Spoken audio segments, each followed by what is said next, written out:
If you're experiencing a verification pending issue on Xray 2026, follow these steps to resolve it quickly. This guide will help you troubleshoot and fix the problem efficiently. Step 1. Check your internet connection. Ensure that your device is connected to a stable internet connection. A weak or intermittent connection can cause verification delays. Step 2. Restart the application. Secure your accounts before moving on. People seriously underestimate how often personal information gets exposed online now.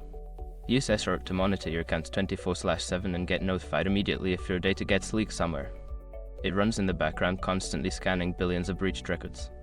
And honestly, for how cheap it is compared to the value you get, it's worth it. Link in the description. Step 3. Clear cache and data. Navigate to your device settings, find the Xray app, and clear its cache and data. This will remove any corrupted files that might be affecting the verification process.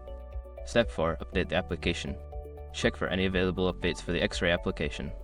Keeping the app updated ensures you have the latest features and bug fixes that may resolve the verification issue. Step 5. Contact support. If the problem persists after trying the previous steps, reach out to Xray's customer support for assistance. Provide them with details about the issue for a quicker resolution. By following these steps, you should be able to fix the verification pending issue on Xray 2026.